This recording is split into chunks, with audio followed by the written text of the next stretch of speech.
Now it's my great pleasure to actually invite Madame Terhi Hakala, the European Union's special representative for the Central Asian region, to address us. Please, Madam Ambassador.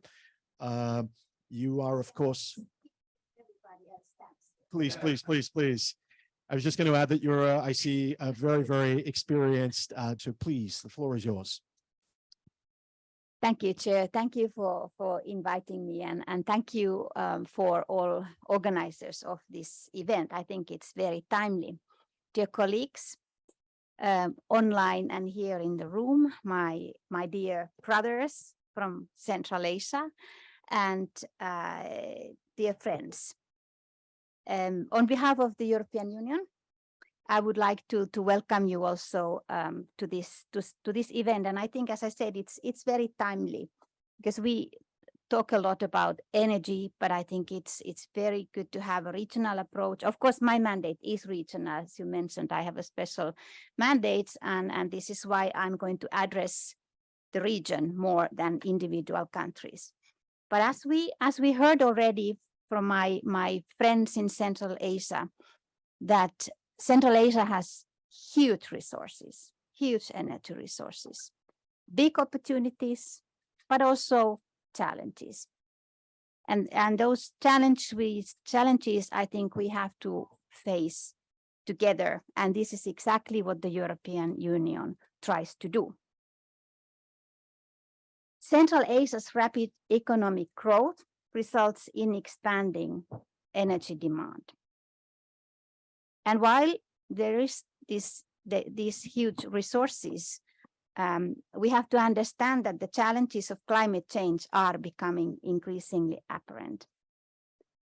And Central Asia is affected strongly already. We see it in water sector, drought, all that, and we have to address these issues simultaneously, parallelly.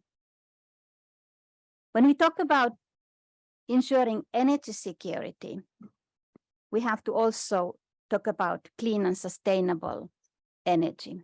And this is exactly what you have listed here, what the opportunities and your plans are for the coming years.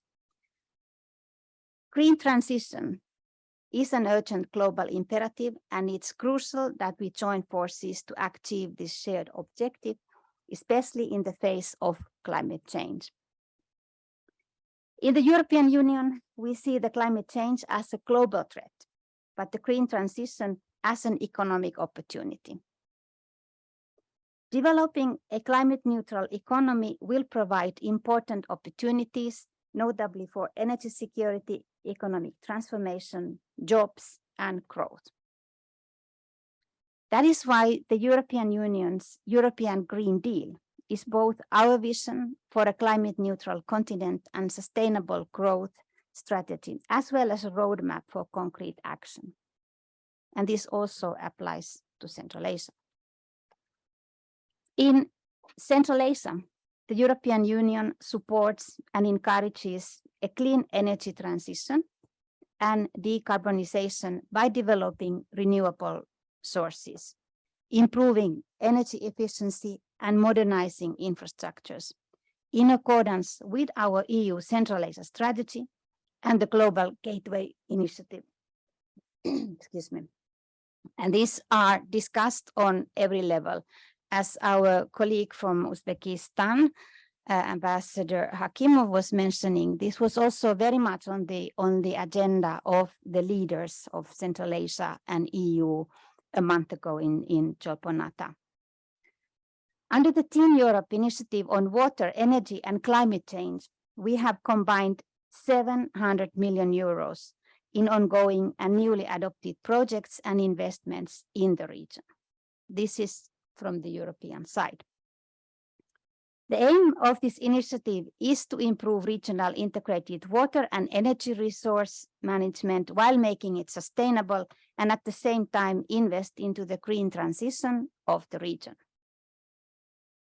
And to bring one example, very important one, is the SECA project.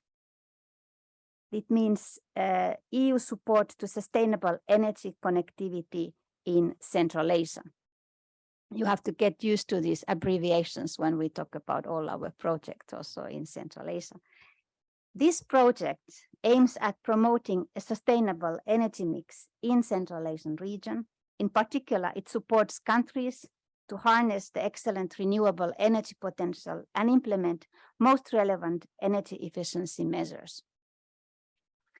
But of course, as I said earlier, we have to urgently look at the climate effects of the energy industry. And let me mention methane in this context, which is the second biggest contributor to climate change after carbon dioxide, and the EU is strongly engaged to curb its effects. We especially welcome Uzbekistan and Kyrgyzstan joining the global methane pledge. Already 150 countries have now joined the pledge to cut down methane emission by 30% by 2030. We also encourage other countries in the region to join the methane pledge and to engage with the International Methane Emissions Observatory from the UN Environment Programme and to develop and implement a methane action plan. This is a shortcut to improved measures in the fight of climate change.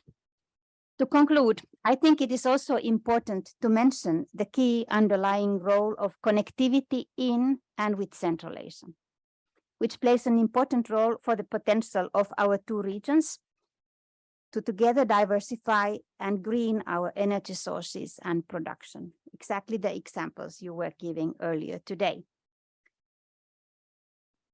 Once more, let me thank the hosts, the organizers of this event, and assure you that the European Union is dedicated to support the countries of Central Asia in the transition towards a green and sustainable future. And I trust today's discussion and deliberations will highlight and bring forward important activities and developments. I wish you a very fruitful day online and here in the room. Thank you very much for your attention.